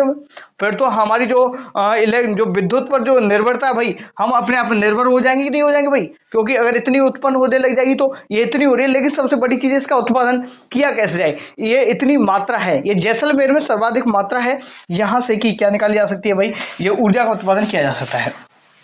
अब समझ आया। तो अब डायरेक्ट क्वेश्चन बात करेंगे। तो राजस्थान सरकार के द्वारा सौर ऊर्जा नीति की घोषणा की गई। तो सौर ऊर्जा नीति, सौर ऊर्जा, एक मिनट ये आवाज आ रही है, सौर ऊर्जा नीति की बात करें, सौर ऊर्जा नीति घोषणा कब की गई भाई, तो आपको बताना है राजस्थान में सौर ऊर्जा नीति घोषणा की गई 2019 में। कब की गई थी सर? आपको ध्यान रखना है 2019 में सौर ऊर्जा नीति लाई गई थी, ठीक है भाई। और यहाँ पर ध्यान रखेंगे सौर ऊर्जा को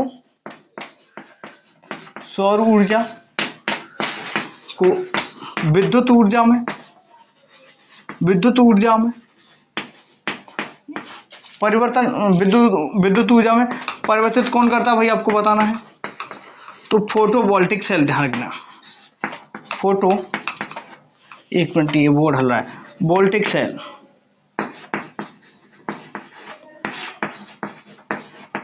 ठीक है भाई, ध्यान रखें फोटोवोल्टिक सेल। यहीं पर बात करें हम आगे सौर ऊर्जा के बारे में बात करेंगे। तो जो जैसलमेर सर्वाधिक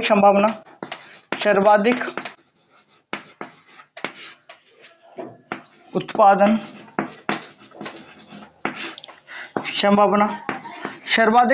संभावना जो बोर्ड इसलिए पकड़ रखा है क्योंकि टिक टिक टिक की आवाज आ रही होगी पीछे। सर्वाधिक उत्पादन क्षमता कहाँ है? जैसलमेर में सर।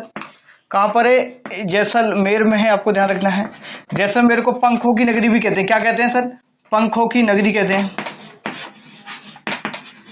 क्या कहेंगे? पंखों की नगरी कहते हैं भाई। कितने क्या कहेंगे? पंखों की नगरी कहेंगे। तो दोबारा ध्यान रखेंगे कि ध्यान से देखेंगे कि सौर ऊर्जा नीति कब लाई गई? 2019। ध्यान रखना सौर ऊर्जा को विद्युत ऊर्जा फोटोवोल्टिक सेल की मदद से इनको कन्वर्ट किया जाता है। ध्यान रखेंगे सर्वाधिक सौर ऊर्जा भंडारण या सर्वाधिक जो स्रोत हैं जहां से सौर ऊर्जा की जो उत्पादन क्षमता है, सर्वाधिक क्षमता की बात करें तो जैसलमेर में। कहां पर है? जैसलमेर में। ये आपको ध्यान रखना है। अब सौर ऊर्जा के विकास के लिए कुछ कार्यक्रम चलाए गए। सौर ऊर्जा के विकास के लिए अब क्या कार्यक्रम चला दिए सर? देखिएगा, एक चलाया था कौन सा? सोलर पार्क कार्यक्रम चला था। सोलर पार्क कार्यक्रम चलाया था। सोलर पार्क कार्यक्रम कहां पर चलाया था आपको बताना है। सोलर पार्क कार्यक्रम की बात करें, यह है, आपको ध्यान रखना है बाड़मेर, पहले बाड़मेर लिख लो, बाड़मेर और जैसलमेर। इसके साथ ही याद करेंगे आपको जोधपुर और बीकानेर। तो ये आपको ध्यान रखना, जोधपुर और बीकानेर आपको ध्यान रखना है, ठीक है भाई। तो सोलर पार्क कार्यक्रम कहाँ चला गया? तो आपको बताओ बाड़मेर, जैसलमेर, जोधपुर और बीकानेर। अब थोड़ा सा अब नए हिसाब से कैसे करें सर? नए हिसाब से कैसे पढ़े? ज्योग्राफी चेंज हो गया। तो देखो यहाँ पे बाड़मेर से एक नया जिला बना है, एक जिला और बना है, इसका नाम है बालोतरा। कौन सा तरह है ये सर? बालोतरा बन गया।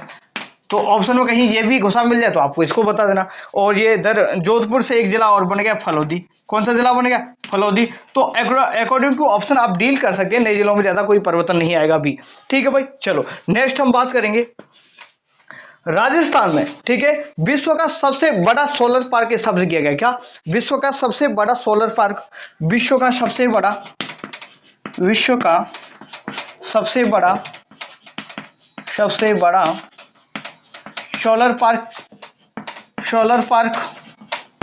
सोलर पार्क कहाँ है सर? आपको बताना है। यह है भडला। कहाँ पर है? भडला कहाँ है सर? ये फलोदी। ध्यान रखना है, जिला बन के अपने आप फलोदी हो तो फलोदी जिला आएगा। कहाँ? फलोदी, ध्यान रखना है। और देखिएगा फलोदी से लेकर के फतेहगढ़, क्या? फलोदी से लेकर के फतेहगढ़ जैसलमेर तक 126 स्थानों को चिन्हित किया गया है। ध्यान से सुनेंगे, फलोदी से लेकर के फतेहगढ़ जैसलमेर तक 126 स्थानों को चिन्हित किया गया है जहां पर या जिस क्षेत्र से जो सौर ऊर्जा उत्पादन की सर्वाधिक क्षमता है, ठीक है भाई। तो सर्वाधिक क्षमता या सर्वाधिक संभावना वाले क्षेत्र किस क्षेत्रों को संबोधित किया गया है, चिन्हित किया गया, तो आपको बताना है। तो फलोदी से लेकर फतेहगढ़ तक। क्या? फलोदी से लेकर फतेहगढ़, ये आपको ध्यान रखना है। और जैसलमेर की बात करें हम तो सौर ऊर्जा स्थिरांक, जैसलमेर की बात कर रहा हूं मैं, जैसलमेर में सौर ऊर्जा स्थिरांक की बात करें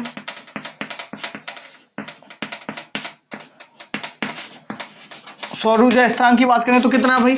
2.41 किलो जूल, ठीक है, ये प्रति सेंटीमीटर स्क्वायर में। क्या? और ये प्रति मिनट, ठीक है भाई, क्या है? तो 2.41 किलो जूल प्रति सेंटीमीटर स्क्वायर में, और प्रति 1 मिनट में। क्या? 1 मिनट और लिख लो, प्रति मिनट। जैसलमेर में ऊर्जा उत्पादन की कितनी क्षमता है? ध्यान देंगे यहाँ पे कितनी है? 1 सेंटीमीटर एरिया में, क्या जैसलमेर में 1 सेंटीमीटर एरिया से 2.41 किलो जूल प्रति मिनट ऊर्जा का उत्पादन किया जा सकता है। कितने क्षेत्र से? 1 सेंटीमीटर से, क्या 1 सेंटीमीटर एरिया से जैसलमेर से 2.41 किलो जूल ऊर्जा का उत्पादन किया जा सकता है, ध्यान रखेंगे। तो ये विश्व का सबसे बड़ा सोलर पार्क की बात करें तो आपको बताना है भडला। भडला कहाँ है सर? ये बहुत बार क्वेश्चन पूछा गया है, ये है आपका फलौदी में। सर भडला की क्षमता कितनी है? 2250 मेगावाट का। कितने का? ये इसकी क्षमता ध्यान रखें, 2250 मेगावाट। कितनी? 2250 मेगावाट आपको ध्यान रखना है भडला की, ध्यान रखिए क्षमता, भडला की बता रहा हूं ना, ठीक है, ध्यान रखेंगे। नेक्स्ट बात करें तो सौर और दूसरा क्वेश्चन मैं लिखा, थोड़ा सा लिखाऊंगा तो अभी समय लगेगा। देखो सौर ऊर्जा से विद्युतीकृत, क्या ये क्वेश्चन पूछा गया है कि सौर ऊर्जा से विद्युतीकृत पहला गांव कौन सा है राजस्थान का? तो सौर ऊर्जा से विद्युतीकृत राजस्थान का पहला गांव है नया गांव। तो सौर ऊर्जा से विद्युतीकृत, सौर ऊर्जा से विद्युतीकृत राजस्थान का पहला गांव, ठीक है, राजस्थान पढ़ रहे हैं हम तो वो लिखाऊंगा नहीं। पहला गांव की बात करें तो पहला गांव है सर नया गांव। कौन सा गांव है सर? नया गांव। ये नया गांव कहाँ है? ये सर नया गांव गया नए जिले में, नए जिले बोले तो दूदू में। कौन से जिले में? नया जिला दूदू, ठीक है भाई, ध्यान रखेंगे। तो राजस्थान का पहला सोलर या सौर विद्युतीकृत गांव की बात करें तो आपको बताना है नया गांव दूदू। आपको बताना नया गांव, जो जिले के नाम दूदू आ गया, पहले जयपुरी में ही आता था। समझ आया? यहाँ तक चीजें क्लियर होंगी। नेक्स्ट बात करें तो यहीं पे लिखा देता हूं। और रेलवे स्टेशन की बात करें, यहीं पे लिखा देता हूं थोड़ा सा। रेलवे स्टेशन की बात करें, रेलवे स्टेशन, ये राजस्थान की रेस्पेक्ट में सब कुछ बात चल रही है, लिख लेना आप लोग। रेलवे स्टेशन की बात करें तो कौन सा है? गौरम घाट, गौरम घाट रेलवे स्टेशन हो गया। नेक्स्ट बात करें कि जो एक भोजनशाला है, क्या? ब्रह्म कुमारी आश्रम, ध्यान रखेंगे। कौन सा आश्रम है? ब्रह्म कुमारी आश्रम है, ब्रह्म कुमारी आश्रम। ब्रह्म कुमारी आश्रम में क्या है भाई? एक भोजनशाला चलाई जा रही है, 1500 आदमियों के लिए भोजन बनाया जाता है। किसकी मदद? सौर ऊर्जा के माध्यम से। तो आपको ध्यान रखना है, क्या भोजनशाला, भोजनशाला या रसोई की बात करें तो 1500 लोगों के लिए भोजन तैयार किया जाता है। किसके माध्यम से? सौर ऊर्जा के माध्यम से, सौर ऊर्जा के माध्यम से, ठीक है भाई, ये ध्यान रखना है। ठीक है भाई, यहां तक समझ आया। और राजस्थान में, क्या राजस्थान में सर्वप्रथम सौर ऊर्जा का उत्पादन कब प्रारंभ किया गया था? आपको बताना है। तो ये आपको बताना है कब प्रारंभ किया गया था, ये बताइएगा आप। तो सौर ऊर्जा का प्रथम उत्पादन प्रारंभ किया गया था 1978 में, बालेश्वर जोधपुर में। कहां से? बालेश्वर जोधपुर, ध्यान रखेंगे। तो बालेश्वर, बालेश्वर कहाँ है? ये जोधपुर में सर।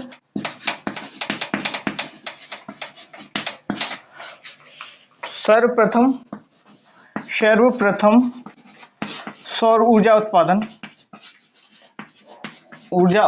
दिखाई दे रहा है या नहीं दिखाई दे रहा आपको? उधर 1978 में किया गया था, 1978 में प्रारंभ किया गया था, ये भी ध्यान रखना है। 1978 में प्रारंभ किया गया था। एक बार चेक कर लेता हूँ। हाँ दिखाई तो दे रहा आपको ना, नीचे वाला थोड़ा सा दिखाई नहीं दे रहा, एक बार समझ लेना आप लोग।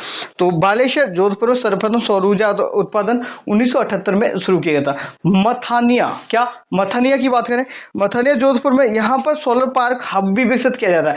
एक क्षेत्र बताया था सीज, मैंने क्या बताया? सीज बताया था मैंने आपको, जब राजस्थान का भौतिक विभाजन पढ़ाया था उस टाइम पे। सीज क्षेत्र, जो हमादावाल क्षेत्र था वहां पर सीज क्षेत्र है।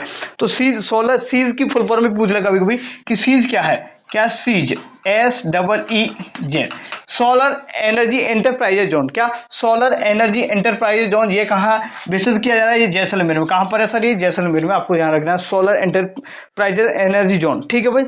तो सोलर एनर्जी एंटरप्राइजेज जोन ऐसे लिखना है। समझ आया? यहाँ तक चीज समझ आई होंगी। यहाँ तक छाप लो, छापना चाहे तो एक बार और बता दूंगा, पानी पी लेता हूँ, ऊर्जा खत्म हो गई। एक बार और समझा दूंगा आराम से।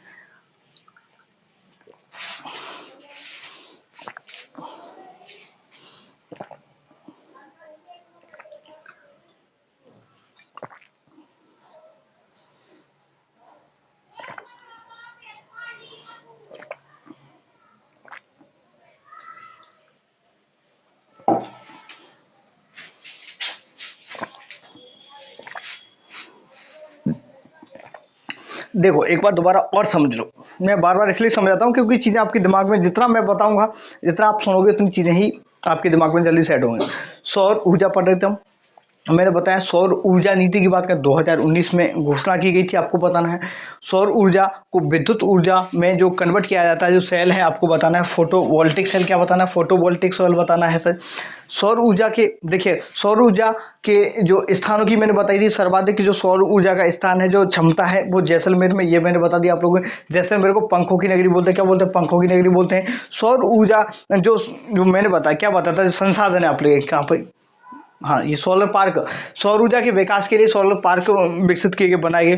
तो सोलर जो पार्क विकसित किए गए वो कहाँ पर कार्यक्रम चला गया है, ये बाड़मेर, जैसलमेर, जोधपुर, बीकानेर, ये सब चीज़ें मैंने बता दी थी आपको, कुछ नहीं है। विश्व का सबसे बड़ा सोलर पार्क बढ़ला है, जो कि 2000, ये राजस्थान का पहला पार्क है, ठीक है, राजस्थान का प्रथम है। 2013 में शुरुआत की गई थी, कब, 2013 में इसकी शुरुआत की गई थी, ठीक है। एक ही चीज़ को बार बार बताते थोड़ा बोर हो जाते हैं। तो बालेश्वर जोधपुर से सर्वप्रथम ऊर्जा का उत्पादन किया गया था, कब, 1978 में, ये भी मैंने बता दिया। अब थोड़ा सा मैं सिटियों के बारे में बात कर लेता हूँ, फिर सोलर संयंत्रों के बारे में बात करेंगे, ठीक है। चलो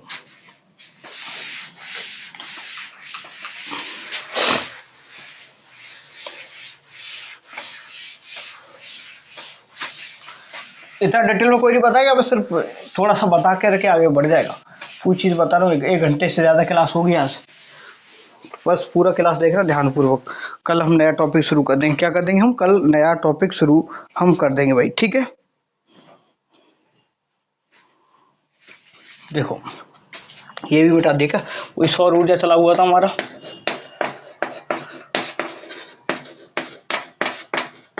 देखो अब आगे बढ़ेंगे, सोलर सिटी, हाँ ऊर्जा कितनी उत्पन्न होती है भाई, टोटल 4.46% ऊर्जा उत्पन्न होती है भाई, ठीक है।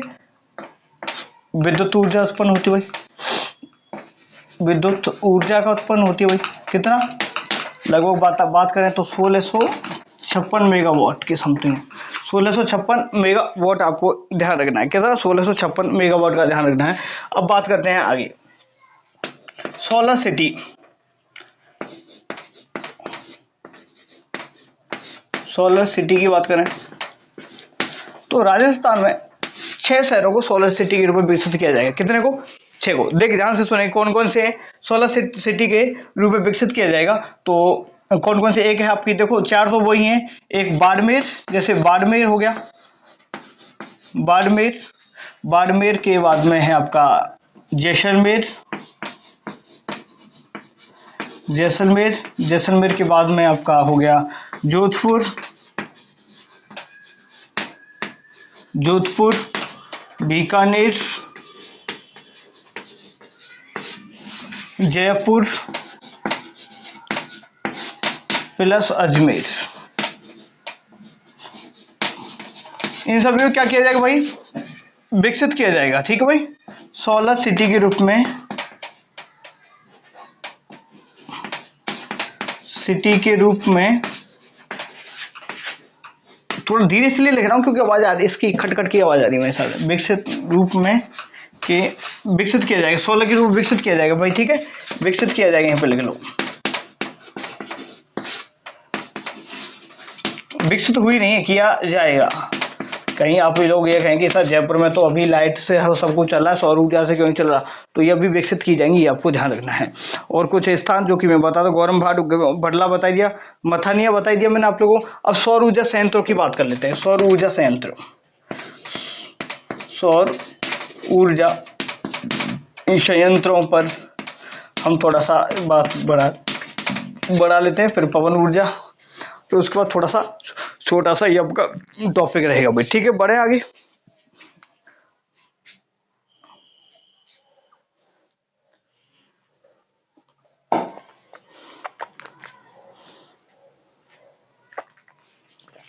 चलो लिखें। तो सौर ऊर्जा के रूप में जो संयंत्र स्थापित किए गए, पहला मथानिया, मथानिया ये जोधपुर वाला, ठीक है भाई, मथानिया जोधपुर। ये हेल्प किसके, सहयोग किसका था, सहयोग की बात करें, सहयोग था आपका विश्व बैंक, विश्व बैंक, जर्मनी का भी सहयोग था और भारत सरकार का भी सहयोग था, ये भारत सरकार के सहयोग से विकसित की गई थी भाई, ठीक है, ये आपको ध्यान रखना अच्छे तरीके से। एक बार आज बोर्ड बहुत आवाज ज़्यादा कर रहा है। ठीक है, तो ये इनके द्वारा विकसित की गई। नेक्स्ट बात करें, एक है गौरीर, गौरीर गौरीर कहाँ पर है आपका? तीसरा है आपका आगोलिया, ठीक है, एक है भीरूखेड़ा, भीरूखेड़ा, मथानिया हो गया, गौरीर ये झुंझुनू में, अगोनिया बाड़मेर में, भीरूखेड़ा आप लोग बताएं भीरूखेड़ा कहाँ पर है भाई? भीरूखेड़ा कहाँ पर है बताएंगे भाई? भीरूखेड़ा ये बीकानेर में है। खींवसर, सिर्फ नाम ध्यान रख लो, खींवसर हो गया, मथानिया है, गौरीर है, अंगोलिया, ठीक है भाई, अंगोरिया बोल रहे ना, ठीक है, अंगोलिया नहीं रिया है ना, इनमें थोड़ा सा कंफ्यूज हो जाते हैं, ठीक है। ये भीरूखेड़ा का भी नाम ध्यान रखेंगे, कहाँ पर? बीकानेर में। खींवसर ये आपका डीडवाना कुचामन आ गया है, डीडवाना कुचामन, ठीक है भाई, डीडवाना कुचामन। और कुछ रह गया इसमें, धनिया और है सब, धनिया साहब तो धनिया का ध्यान रखेंगे, एक धनिया वाला है, धनिया ये जोधपुर में ही है, जोधपुर। इतना करवा दिया बहुत है, इससे बाहर कुछ नहीं जाएगा मेरे ख्याल से, इतना मैंने करवा दिया आप लोगों को। पूरी क्षमता वगैरह मैं नहीं लिखा रहा हूँ, अलग से मेरे पास सब कुछ तैयार है, ठीक है। तो यहाँ तक ये होगी आपकी सौर ऊर्जा मेरे ख्याल से मेरी तरफ से कंप्लीट। इससे बाहर मुझे लगता है कि सिंगल क्वेश्चन कोई भी नहीं पूछा जाएगा। तो ये सौर ऊर्जा कंप्लीट हुई। अब बात कर लेते हैं हम किसके बारे में,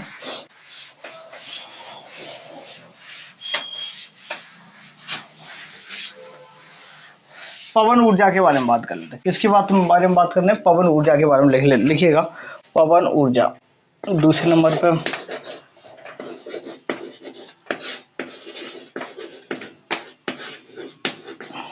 पवन ऊर्जा के बारे में समझिएगा। थोड़ा सा एनर्जी खत्म हो जाती है ना, 1 घंटे बोल करके, 55 मिनट तो हो गए ना। देखो और करवाते हैं, कोई दिक्कत वाली बात।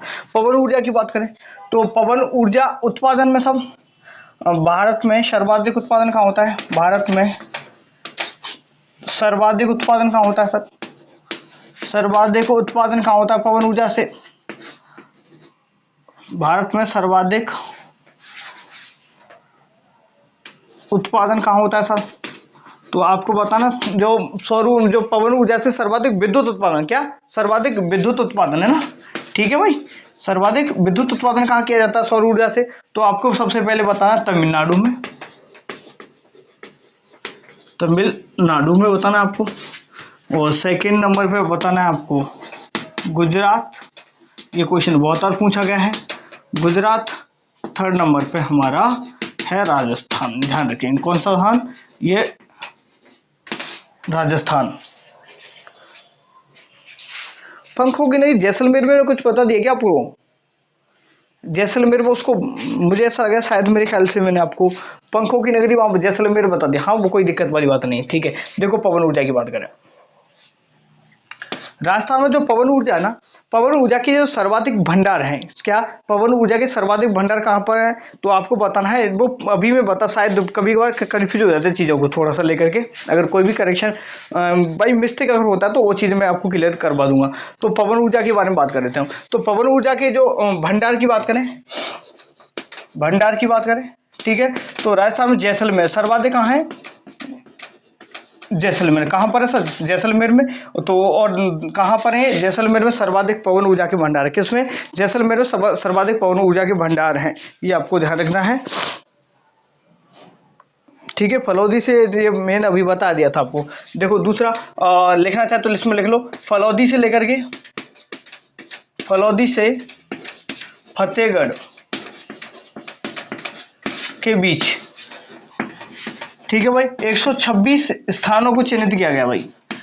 वो एक्चुअली सौर ऊर्जा में बता दिया शायद मेरे ख्याल से ना, उसमें वाई मिस्टेक है, यहाँ पर देख लीजिएगा। 26 स्थानों को चिन्हित किया गया है, किसके लिए भाई? आपको बताना है कि पवन ऊर्जा उत्पादन के लिए पवन चक्कियों के माध्यम से पवन ऊर्जा उत्पादन किया जाता है, ये भी आपको ध्यान में रखते हुए चलना भाई, ठीक है। चलो, तो अब इसमें और कुछ नहीं, मैं मेन टॉपिक पर आता हूँ, मेन चीज बताता हूँ। पवन ऊर्जा संयंत्रों की बात कर लेते हैं। अब किसकी बात करेंगे? पवन ऊर्जा संयंत्रों की बात करेंगे। पवन ऊर्जा संयंत्र, ऊर्जा संयंत्र, पवन ऊर्जा संयंत्र कौन सा? पहला है अमर सागर। कौन सा है? अमर सागर। पहला पवन ऊर्जा संयंत्र कौन सा है? अमर सागर, जो कि कहाँ है सर? जैसलमेर में। कहाँ पर है?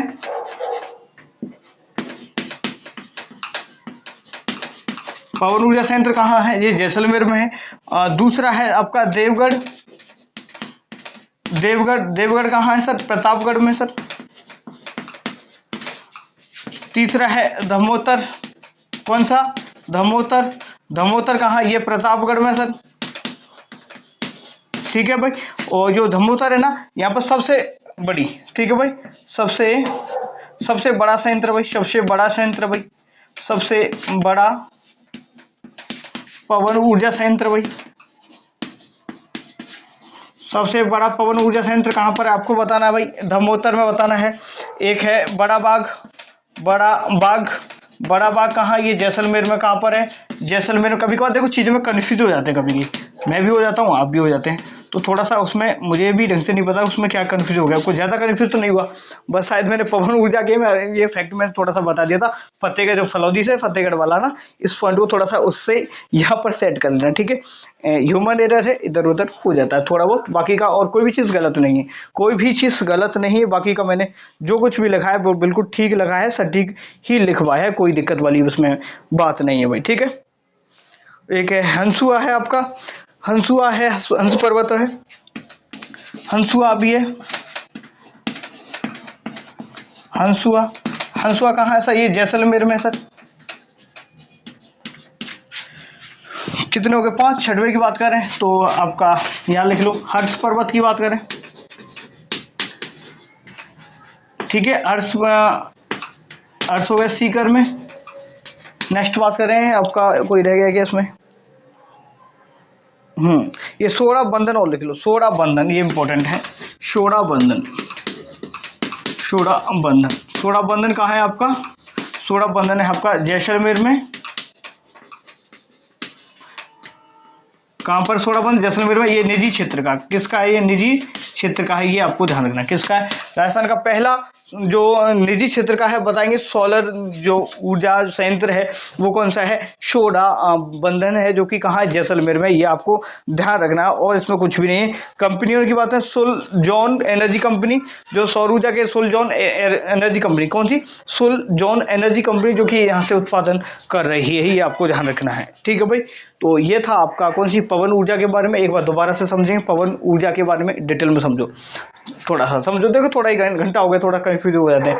देखो पवन ऊर्जा की बात करें तो पवन ऊर्जा, पवन चक्कियां धीरे धीरे घूमेंगी। आपने बड़े बड़े टरबाइन पवन चक्कियां देखे होंगे, 3 पंखे होते हैं, पंखों की तरह होता है, तो वो जैसे घूमेंगी तो पवन ऊर्जा बनेगी, विद्युत ऊर्जा कहेंगे, ठीक है भाई। तो सर्वाधिक भारत में उत्पादन तमिलनाडु में होता है, उसके बाद गुजरात में, उसके बाद हमारे राजस्थान में, ठीक है भाई। और जो पवन ऊर्जा के सर्वाधिक भंडारण की क्षमता है राजस्थान में, तो बताना है हमारे जैसलमेर में। फलौदी से लेकर के फतेहगढ़ वाला जो एरिया है ना, 126 स्थानों को भी चिन्हित किया गया है जहां से सर्वाधिक संभावना है किसकी भाई? ये पवन ऊर्जा उत्पादन की। नेक्स्ट बात करें पवन ऊर्जा की जो संयंत्रों की बात करें तो पहला पवन ऊर्जा संयंत्र कौन सा है आपका? अमर सागर। जाने कितने बार एग्जाम में पूछा गया है, तो अमर सागर जो पवन ऊर्जा संयंत्र है, जो कि जैसलमेर में बहुत बार पूछा गया है। देवगढ़ की बात करें, देवगढ़ जो दूसरा पवन ऊर्जा संयंत्र है, बताना आपको देवगढ़ प्रतापगढ़ में। तीसरा है आपका धमोतर, धमोतर भी प्रतापगढ़ में। ये सबसे बड़ा पवन ऊर्जा संयंत्र है, धमोतर परमाणु ऊर्जा संयंत्र सबसे बड़ा है। नेक्स्ट बताया मैंने बड़ा बाग, ये जैसलमेर में। हंसुआ जैसलमेर में है। हर्ष मैंने बता दिया आपको सीकर में। और आपका जो निजी क्षेत्र का, राजस्थान का एकमात्र निजी क्षेत्र का पवन ऊर्जा संयंत्र हो गया सोड़ा बंधन। ये आपको ध्यान रखना है, कौन सोड़ा बंधन, जो कि जैसलमेर में। समझ अच्छे तरीके से आ गया होगा। यहाँ पर जो कंपनी है जो इनका उत्पादन कर रही है, सुलजॉन और एयरकॉन कंपनी के द्वारा यहाँ से उत्पादन किया जा रहा है। ये समझ आया होगा अच्छे तरीके से मेरे ख्याल से आप लोगों को, ठीक है। आगे बढ़ते हैं और नेक्स्ट पर बात करेंगे। अभी दो तो वेरी मोस्ट इंपॉर्टेंट थे, एक थोड़ा सा और इम्पोर्टेंट है, उसके बाद ये टॉपिक खत्म ही समझो, ठीक है भाई, ये टॉपिक खत्म समझो। देखो अब हम बात कर लेते हैं तीसरे नंबर पर बायोमास की बात कर लेते हैं। तो जो बायोमास है, बायोमास से राजस्थान में 101 मेगावाट की विद्युत उत्पादन, कितना 101 मेगावाट का उत्पादन किया जाता है, कितना 101। और परसेंट की बात करें तो लिखेंगे 0.56% विद्युत का उत्पादन किया जाता है, किसके द्वारा, बायोमास के द्वारा। अब बायोमास क्या है, बायोमास है कृषि अपशिष्ट, कृषि अपशिष्ट की बात करें, क्या कृषि अपशिष्ट जैसे बात करें, चावल है, चावल की भूसी, ठीक है भाई। और ये सरसों की बात करें, सरसों की खल, सरसों की खल, खल बोलो या तूड़ी बोल दो, सरसों की खल बोल दो या तूड़ी बोल दो, ठीक है भाई। और नेक्स्ट बात करें, शहरी अपशिष्ट से भी उत्पादन हो रहा है, शहरी अपशिष्ट, ठीक है भाई, इनसे उत्पादन हो रहा है, ठीक है, अपशिष्ट से उत्पादन होगा, बायोमास गैस उसे ही कहेंगे, बायोमास ऊर्जा, समझ आ गया, ठीक है। चलो अब हम आगे बढ़ते हैं और सबसे पहले बात करेंगे बायोमास ऊर्जा संयंत्र। बायोमास का पहला ऊर्जा संयंत्र कौन सा है, बायोमास का पहला ऊर्जा संयंत्र कौन सा है, तो आपको ध्यान रखना, संयंत्र की बात करें अब हम, तो पहला है पदमपुरा, पदमपुरा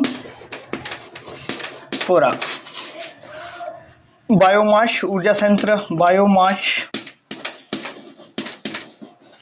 विद्युत ऊर्जा संयंत्र है भाई। अब ज्यादा नहीं लिखाऊंगा, पूरा का पूरा लिखा दिया तो मैंने। ये कहाँ है, गंगानगर में, गंगानगर में, कहाँ पर है भाई, गंगानगर में। किस पर आधारित है ये आपको बताना है, चावल की भूसी पर आधारित है भाई, भूसी पर आधारित है, चावल से जो भूसी निकलती है ना उस पर, उससे बनाया विद्युत उत्पादन किया जाता है, भूसी पर आधारित है भाई, ठीक है भाई। चलो यहां तक समझ में अच्छे तरीके से आ गया होगा भाई, ठीक है। ये राजस्थान की पहली, ये राजस्थान की क्या है, पहली भाई, ठीक है भाई, बायोमास विद्युत परियोजना है, कौन सी बायोमास विद्युत परियोजना कौन सी आपको बताना है, पदमपुरा। दूसरी की बात करें जो इंपॉर्टेंट है मेरे ख्याल से, आप उसके बाद सब लिख लो, उसको लिख लो, पहली तो ये होगी, बालोतरा को लिख लो, बालोतरा, बालोतरा की बात करें, ये शहरी अपशिष्ट पर आधारित है, किस पर आधारित है, शहरी अपशिष्ट पर आधारित है। बालोतरा अपने आप में जिला बन गया, सब अपशिष्ट पर आधारित है। पूछ लेगा कि शहरी अपशिष्ट पर आधारित कौन सी बायोमास परियोजना है, तो आपको बताना है शहरी अपशिष्ट पर आधारित एकमात्र जो सबसे बड़ी परियोजना हो रहा है, क्या सबसे बड़ी है और बड़ी परियोजना है, बड़ा संयंत्र है, जो कि किस पर आधारित है, शहरी अपशिष्ट पर आधारित है, किस पर आधारित है, शहरी अपशिष्ट पर आधारित है। तीसरे नंबर की बात करें तो है आपकी खेड़ली, खेड़ली, खेड़ली कहाँ है सर, ये अलवर में, खेड़ली अलवर, ठीक है भाई, ध्यान रखेंगे। अब ये सरसों की खल पर आधारित है, सरसों की खल या बोले तो तूड़ी पर आधारित है भाई, सरसों की खल या तूड़ी पर आधारित। और कौन सी रहेगी, एक और है आपकी, ये अजमेर वाली है, ध्यान रखो, चौथी को ध्यान रख लो, एक अजमेर में है, ये किसकी है, अजमेर में है, इजरायली बबूल पर आधारित या विलायती बबूल पर आधारित, विलायती बबूल, एक मिनट ये चेंज कर लेता हूं, विलायती बबूल या इजरायली बबूल पर आधारित है भाई, ये बताना आपको, ध्यान देंगे। बायोमास जो ऊर्जा की बात करें, बायोमास ऊर्जा की बात करें तो बायोमास ऊर्जा कैसे उत्पन्न की जाती है भाई, बायोमास से विद्युत ऊर्जा कैसे उत्पन्न होती है, तो जैसे कैसे अपशिष्ट है और जो शहरी अपशिष्ट है इनसे इसको बनाया जाता है, जैसे चावल की भूसी है, सरसों की जो तूड़ी निकलती है उसको, उससे और शहरी अपशिष्ट से इसका उत्पादन किया जाता है। तो पहली बायोमास विद्युत ऊर्जा संयंत्र की बात करें तो पहला तो पदमपुरा जो कि गंगानगर में, ये आपको ध्यान रखना है, जो कि चावल की भूसी पर आधारित है। बालोतरा की बात करें सबसे बड़ा है, जो कि शहरी अपशिष्ट पर आधारित है। तीसरी की बात है खेड़ली वाला, जो सरसों की खल या तूड़ी पर आधारित है। और चौथा आपका अजमेर वाला, ये विलायती बबूल या लकड़ी पर आधारित है। एक रंगपुर है कोटा में, रंगपुर, पांचवें नंबर लिखें, रंगपुर कोटा, रंगपुर कोटा हो गया, कहाँ हो गया, रंगपुर, तो रंगपुर हो गया, और कौन सा है, रंगपुर और देवली है, ठीक है, देवली, रंगपुर हो गया, और एक है देवली, देवली ये टोंक वाला, ये आपको ध्यान रखना है। ये है मुख्य रूप से इम्पोर्टेंट है, यहाँ तक आपको ये चीज़ें समझ में आ गई होंगी। ये था, ये आगे बढ़ते हैं, नेक्स्ट पर बात करेंगे। बायोमास में तीसरा ये हो गया। चौथे की बात करें तो जैसे ज्वारीय ऊर्जा मैंने बताई थी आपको, हमारे राजस्थान में ज्वारीय ऊर्जा, भाई ऐसा तो नहीं सागर महासागरों बगल से या बीच में कोई, तो ऐसा तो कुछ है, ज्वारीय ऊर्जा हमारे राजस्थान में उत्पन्न नहीं होती है। भूतापीय ऊर्जा भी इन राजस्थान में उत्पन्न नहीं की जाती है या उत्पादन नहीं किया जाता है। संभावना की बात करें तो माउंट आबू वाले एरिया में संभावना है कि वहाँ से जो भूतापीय ऊर्जा क्या है, जैसे रेडियो एक्टिव जो एलिमेंट्स होते हैं ना जमीन के अंदर है, तो उनसे क्या निकलती है, एनर्जी बाहर निकलती है, फिर उसी को हम उसको यूज करके हम क्या उत्पन्न करते हैं, विद्युत ऊर्जा उत्पन्न करते हैं, उसको कहते हैं भूतापीय ऊर्जा। तो ये थी आपकी आज की क्लास। मेरे ख्याल से अच्छे तरीके से मैंने समझाने की कोशिश की है, आपको समझ में भी आया होगा। और जो पवन ऊर्जा, सौर ऊर्जा बने, जो थोड़ा सा कन्फ्यूजन था ना, वो मैंने अभी क्लियर करवा दिया आप लोगों को। तो बस इस चीज़ का ध्यान रखेंगे कि चीज़ें कभी कभार कंफ्यूज हो जाओ तो, लेकिन चीज़ों को बार बार रिवीजन कर लो, चीज़ें बेहतर अपने आप बनती चली जाएंगी। और बस कम से कम रोज है ना 5 से 7 घंटे जरूर पढ़ा गया। 5 से 7 घंटे नहीं पढ़ोगे तो कुछ नहीं होगा। ठीक है भाई, क्लास को अभी ऑफ करते हैं और कल नया टॉपिक शुरू कर देंगे। मेरे ख्याल से आपका टॉपिक रहेगा उद्योग, क्या उद्योग, उसके बाद आपका वन जीव वनस्पति वगैरह वाला टॉपिक और रह रहा है आपका, और उसके बाद आपकी लगभग 8 से 10 दिन में आपकी जो ज्योग्राफी की जो क्लास है वो पूरी की पूरी मेरे ख्याल से कंप्लीट हो जाएगी भाई, ठीक है। और जब भी पढ़ाई किया करें तो इतना प्रेशर भी ना लिया करें, क्या कि देखो कभी कभार जैसे अब इंडिया जो मैच हारी ना, तो उसमें ना सभी को धोखा है, हम सभी को धोखा है। और कुछ लोगों ने, अभी मैं देख रहा था, रील देख रहा था, तो कुछ लोगों ने सुसाइड भी कर ली। तो कभी भी ना किसी भी चीज़ से इतनी उम्मीद मत लगाओ या एक्सपेक्टेशन इतनी मत बढ़ा दो कि अगर वो काम नहीं हुआ ना तो तुम लोग खत्म हो जाओगे। तो नौकरी की तैयारी करो, लेकिन इतनी भी ज़्यादा डिपेंडेंट मत हो जाना, या इतना ज़्यादा मत सोच लेना कि सरकारी नौकरी ही है तो सब कुछ है। अदरवाइज चीज़ें बिगड़ने लगेंगी। जब आप किसी भी चीज़ से, किसी व्यक्ति, किसी भी चीज़ से ज़्यादा उम्मीद रखोगे ना, वो काम पूरा नहीं होता, बहुत दुख होता है। वर्ल्ड कप का कितना इंतजार था सभी को कि यार ना इंडिया जीतेगा। जब नहीं जीता ना, सबके सपने चूर चूर हो गए भाई। तो गवर्नमेंट नौकरी तैयारी कर रहे हो तो जो हार से जो डर है ना, हार के लिए भी तैयार रहना चाहिए मेरे ख्याल से, कि हम हार गए तो हम क्या करेंगे। ऑप्शन नंबर जो बी है वो ए के साथ में ऑप्शन नंबर बी भी लेकर के चल रहे हैं, जिससे कि आगे अगर चीज़ें बिगड़ जाएं तो शायद उस जगह खड़ा हम हो पाएँ या हो पाएंगे, ठीक है भाई। तो उस चीज़ का भी ध्यान रखें कि केवल एक चीज़ पर डिपेंडेंट ना रहें कि यही होगा। अगर गवर्नमेंट नौकरी नहीं लगती तो कम से कम इतना काबिल तो बन जाओ कि कहीं बाहर जाके मार्केट में कुछ कर पाओ। तो ये पर्सनल सलाह है छोटे भाई की तरह। तो अगर आप किसी चीज़ से जितना भी भागने की कोशिश करोगे, डर लगेगा ना, तो उसी तरीके से वो डर बढ़ता चला जाएगा। चलो, ये थी ज्ञान की बात। बाकी की क्लास कल बात करेंगे, ठीक है, धन्यवाद।